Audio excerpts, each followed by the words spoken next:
as I was saying, Joy Taylor, every dog has its day. And since I'm a big dog, I've got 2 days.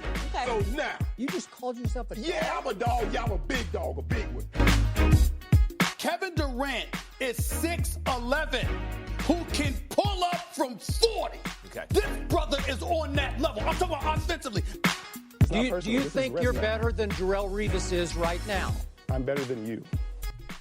What up? It's your boy Mark Brown, and welcome back to another episode of the Lowdown Podcast. And before I proceed, if you've been an avid listener of this podcast since May 31st, 2019, which was my very first episode, I commend you 300%. Get it? 300? Like Chief Keef. Oh, blah. Bang, bang. Okay. No need to get carried away, but I just had to throw it in there. You know, it's always a pleasure to have a reference within the first 10 to 20 seconds of the episode because, hey, I got to get your attention somehow, right?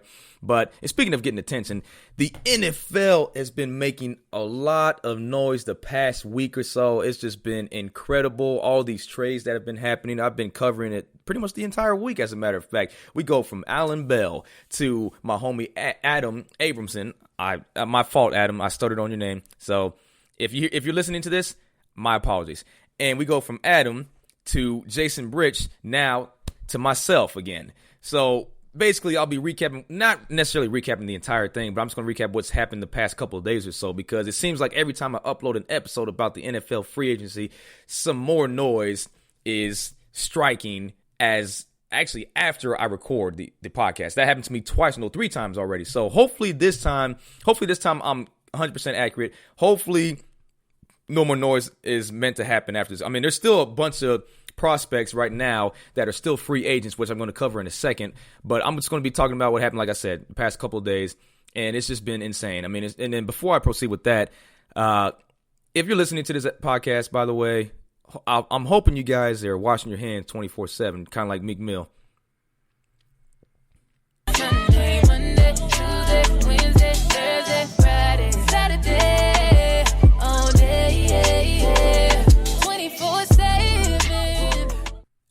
24/7. Sorry, again, it slipped out again. But either way, what was I talking about again? See, these references made me lose my train of thought, but I'm just going to keep on going. So basically, yeah, definitely wash your hands because it seems like the coronavirus has been just really torturing Americans as we speak. I mean, we're jumping like on average like 1,000 to 2,000 cases per day, it seems. Like, how do we go from 150 cases last week to nearly 15,000 cases today? I don't know. Maybe we're testing more, but there's no need for me to dive into that. I can leave that to the professionals out there that have been covering that ordeal. So anyway, back to what I was saying. So to start off, I want to talk about my favorite team, which is the Denver Broncos. I know I haven't really mentioned it that much in this podcast, but every time I do talk about the NFL, I got to talk about my Broncos.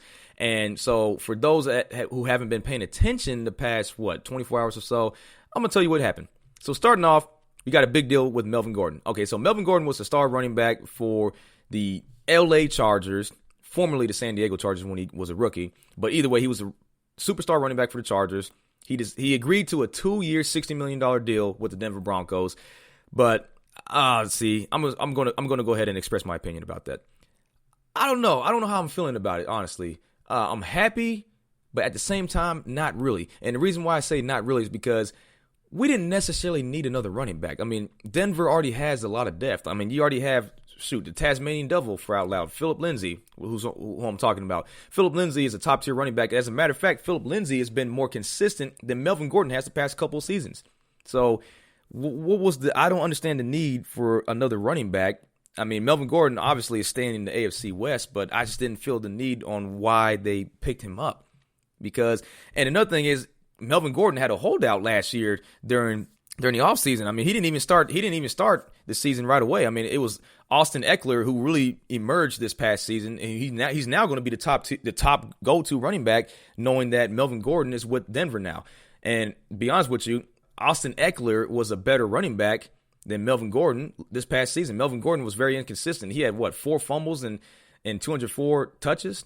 So that right there, and then plus one of those fumbles, I'll never forget. One of those fumbles he did was a turnover, which allowed a victory for the Tennessee Titans during the 2019 season. So that's another thing.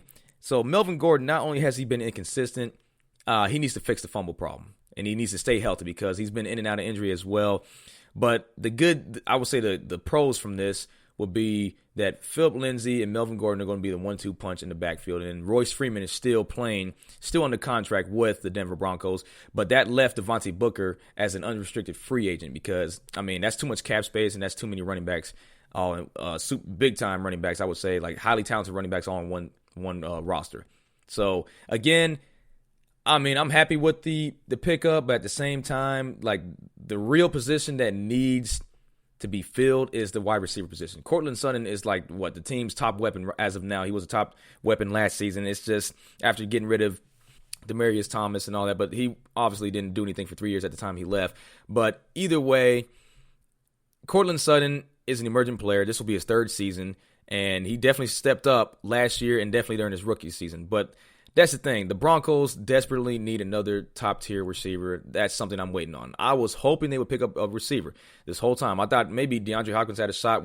This might sound ridiculous to you guys who are listening, but I really thought, props to Arizona because Arizona also was a mediocre team. I'm not saying Denver is, but Denver hasn't really, been able to get over the hump they've had the past, 4 seasons now. And, acquiring a receiver on the same talent level as DeAndre Hopkins would have been very much needed for Denver. And I don't know what to say about that. I mean, there's still a few receivers. I mean, Emmanuel Sanders might as well come back, right? I mean, he's a free agent right now, one of the top guys in the market. That's still, like I said, a free agent. So maybe somebody like him or on that level should return to Denver because that's who they desperately need. But at the same time, the running backs are going to look good. And Drew Lock, I mean, he definitely stepped up whenever it was his time because Joe Flacco is no longer with Denver. So it's obvious now that Drew Lock is going to be the number one guy. But at the same time, Jeff Driscoll was picked up this past Tuesday from the Detroit Lions, and Jeff Driscoll has started, 8 career games, and he could serve as a veteran backup to Drew Lock. So that should be, some depth with the quarterback position and obviously with the running back position as well with Denver. But again, receivers, the defense already looks good. So, actually, they still look good despite the fact that they lost Chris Harris Jr. because Chris Harris Jr. also got traded. I don't know if you guys have been paying attention. He got traded not too long ago. It was actually earlier this week. So, again, Chris Harris Jr., we're going to miss you, buddy. I mean, he's definitely made some Pro Bowl appearances here and there while he was at Denver, and he also won a championship with Denver. So, the fact that he's gone to the Chargers, man, I mean, it kind of makes sense. So, that guy's they basically traded places like Usher. Another reference. But there's that. But again, how did I forget the other big news? The freaking Atlanta Falcons, for crying out loud. The Atlanta Falcons picked up Todd Gurley, as a matter of fact. Todd Gurley didn't even last 24 hours as a free agent, buddy. You know that? Just yesterday, this guy tweeted out saying, "Dang, I got fired on my day off. Hashtag self-quarantine," or whatever it was. I don't have the tweet on me right now, but he tweeted that just a day ago saying that he lost a job. But he found a new one within a 24-hour period, and it's a 1-year, $6 million deal. So now the Falcons, on the other hand, might be a team to watch for because, hey, don't get it twisted. Now the Falcons have made 2 playoff visits in the past 5 years and a Super Bowl appearance, as a matter of fact, which was up to 4 seasons ago now. And this is all under head coach Dan Quinn. Now, I know a lot of Atlanta fans are not really happy with this guy, but I feel like during his 5-year tenure in Atlanta, he's done a pretty decent job. I mean, think about it. You get a Super Bowl appearance and a playoff appearance after that, but they've been inconsistent and mediocre the past 2 seasons. But knowing that Matt Ryan is a veteran quarterback, their offense is going to look just incredible. And the reason why I say that is because now, if you really think about it, with the addition of Todd Gurley, I mean, not only do you have Matt Ryan, now you got one of the best, if arguably the best receiver in the league, Julio Jones, and you got Calvin Ridley, who's been really stepping up his past couple of seasons, and then you have one of the biggest tight ends that have really made some noise the past couple of seasons as well, and that's Hayden Hurst. So if you really think about it, 10 of the 11 projected starters offensively for Atlanta entered the NFL as first-round picks. This is all in Atlanta alone. So the NFC South is going to be just filled with, I mean, this is a popcorn emoji. It's going to be filled with entertainment. So now you got 3 veteran quarterbacks battling out in one division, and that is Matt Ryan, Tom Brady with the Tampa Bay Buccaneers, and Drew Brees since he decided to return with the New Orleans Saints. So those 3 guys are going to be clashing twice at each other throughout the season, and the NFC South might be the most watched division in that division. Not only that division, but really out of the entire NFL. You got so many great players, and that's why I like this NFL free agency this year. I mean, there's so much noise being made, and I mentioned it in the previous episodes with my guests, saying that the NFL's taking advantage of this lockdown that's going on with all these other sports. Well, not really necessarily lockdown. You get what I'm saying? Like these suspensions. Like, it's unfortunate the NBA is suspended and the XFL has been suspended or canceled officially today. So that brings my point with this. So now there are players from the XFL that are free to join the NFL as they wish. So what I'm going to bring up is there's two players in particular that the NFL is targeting at the moment, and that is the stellar quarterback out of the Houston Roughnecks team, and that is P.J. Walker, because P.J. Walker was on the verge of leading this team to an XFL championship because the Houston Roughnecks were undefeated at the time the season was canceled, and P.J. Walker threw for nearly 2,000 yards in just 5 games. Can you believe that? I'm going to say that again. Nearly 2,000 yards in just 10 games. How do you do it? How do you do it? That's what I'm saying, right? I don't understand that, man. So P.J. Walker is going to be the top prospect coming out of the XFL, and there's another receiver that's also a top-tier prospect who caught a few passes for nearly 500 yards as well. So when you look at that, props to those two guys. I mean, the XFL seems like it's cursed because during the inaugural season, it got canceled. I don't remember why because I was too young.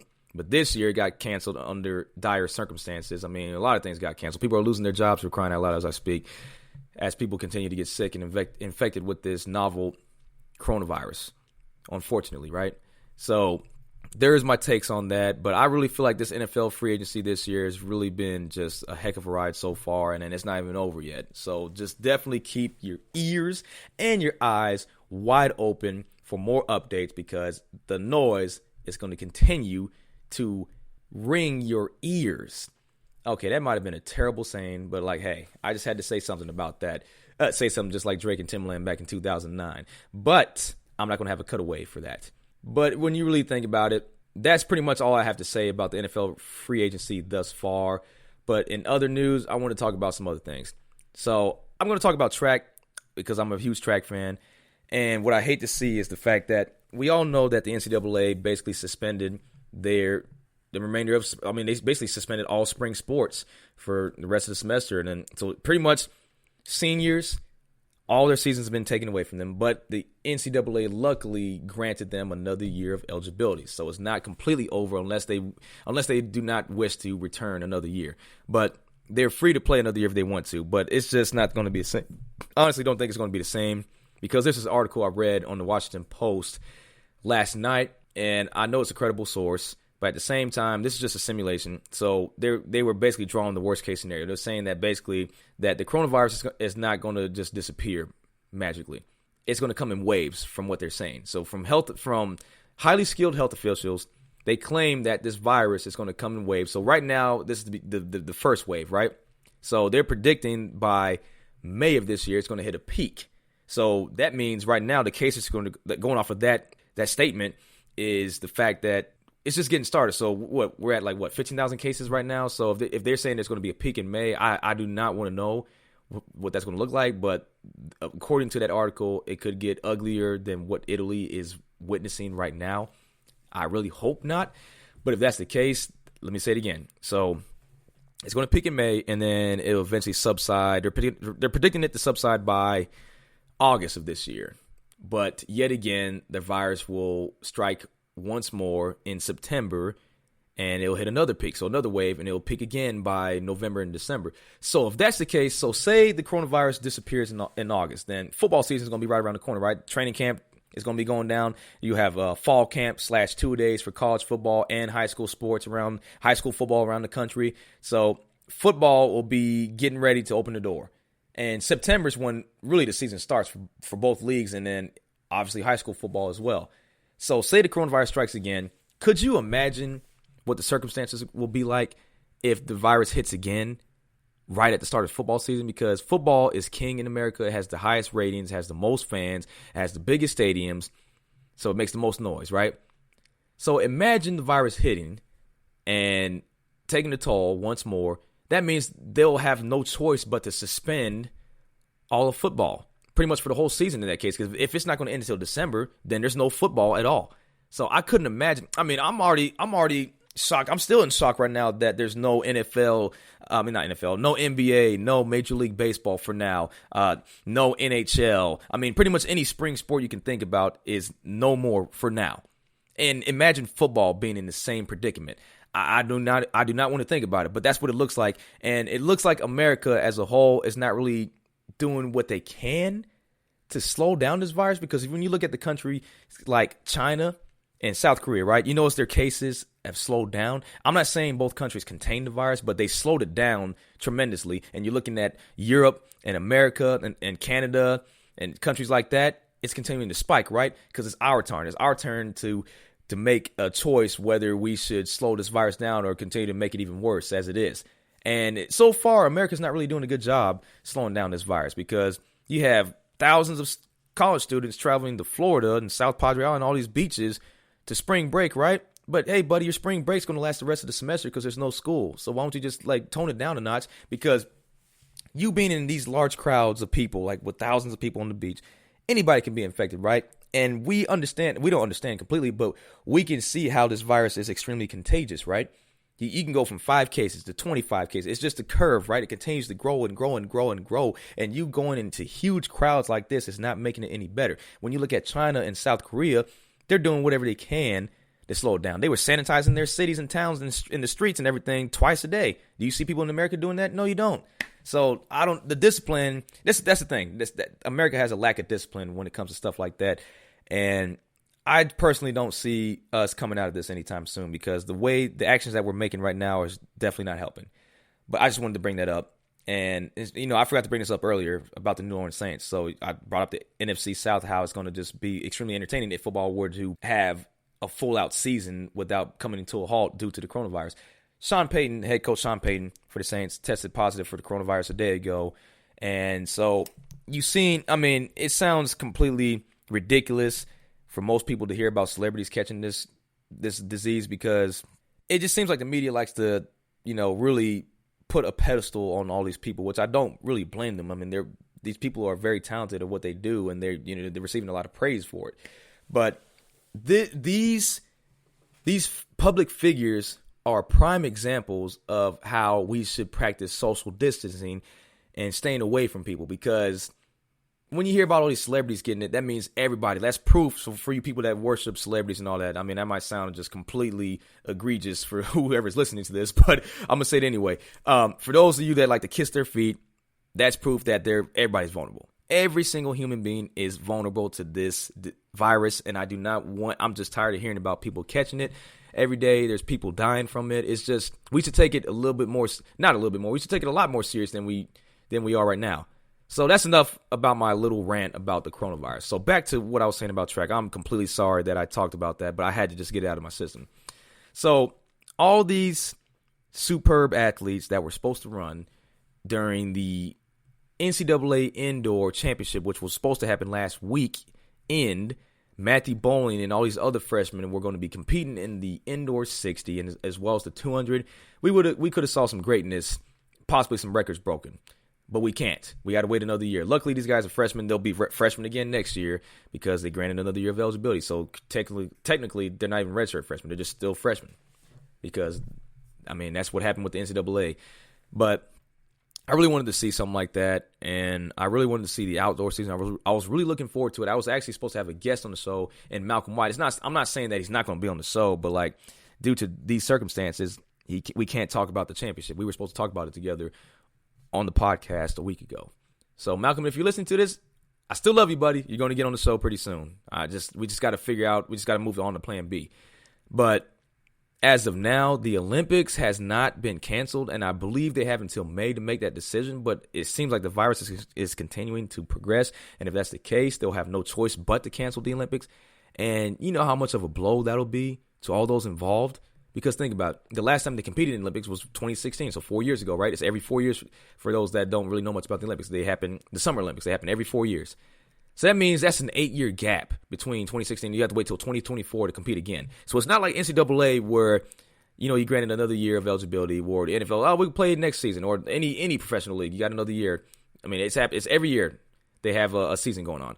Now, for the Olympics, it doesn't work that way. It's every 4 years. So these athletes, if it were to get canceled, they have to wait another 4 years, and some people might be too old by then. Because if you think about it, if you're 26 right now, you'll be 30 by the time you're coming back. I'm not saying that they're old, because 30 is still young. But like when it comes to being in your prime, especially for a sprinter, if you're a 100-meter sprinter or a 400-meter sprinter or just track runner, period, usually you hit your peak between age, I say 24 to 29, around that range. And once you get beyond that, then it depends on how well you take care of yourself. Now, Justin Gatlin is a different breed. I'll put it that way. I mean, despite the fact that he got in trouble for, using supplements and stuff like that or steroids, still, this guy was nearly 40 years old, still running a sub 9.9 100-meter dash. So he's an exception. But ultimately, if you were to paint the picture together, tie it all down, it's going to be extremely rare for you to make it, not only after 30, but, once you hit 30 years of age and then continue to get older, chances are you're not going to be as fast as you were when you were between age 24 to 29. I'm just going to say that because that's how it's been for over 100 years now for most athletes.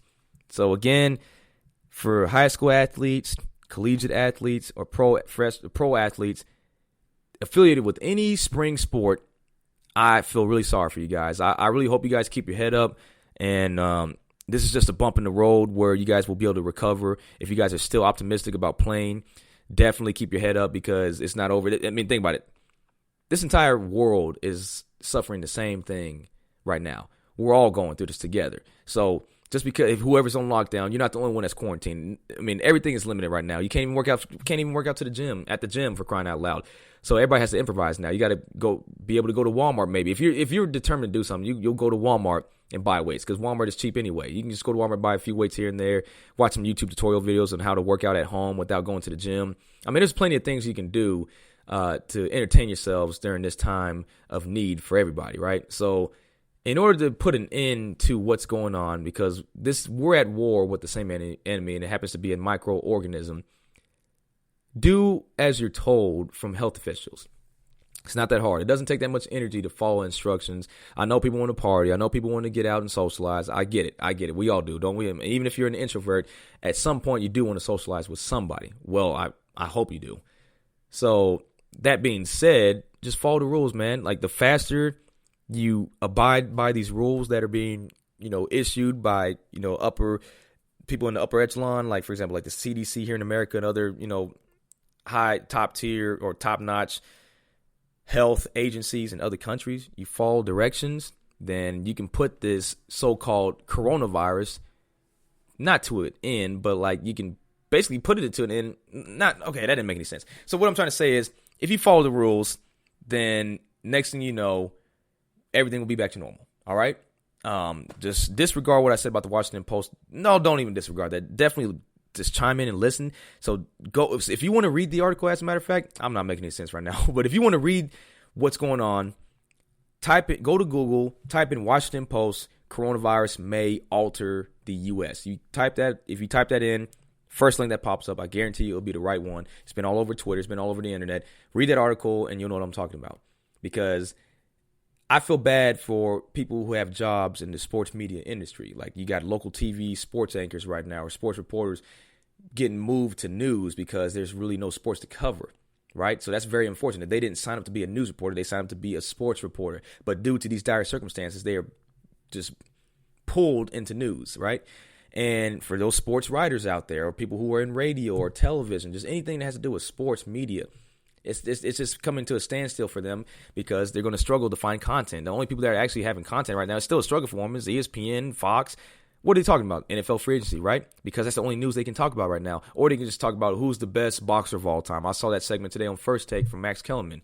And who's the best running back of all time, or who's the best point guard of all time. I mean, that's pretty much the only, topics that they can cover at this point. They can't really cover anything current because there's nothing current.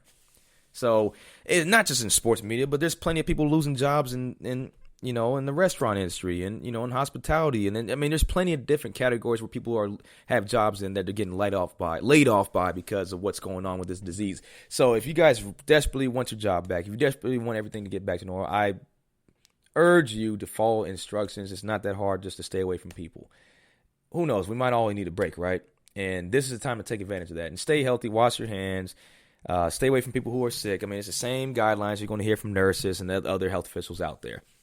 So that's a little bit, well, not necessarily a little bit. That's pretty much all I have to say in this episode. I'll see you guys again on Monday. Again, I told you the same format every week. I'll do my very best to follow the same schedule as in Monday, Wednesday, and Friday is the norm for me to be uploading episodes. But, here and there, if there's more content to cover, I'll have episodes in between. So you expect an episode on a Tuesday or maybe on a Thursday or maybe even on the weekend. It just depends on what I get. So I hope you guys enjoyed this episode. I know it was a little bit off because are we all off right now? I mean, look what's going on. So there's that. Again, I hope you guys enjoyed it. I'll see you guys on Monday. Have a great weekend and stay safe.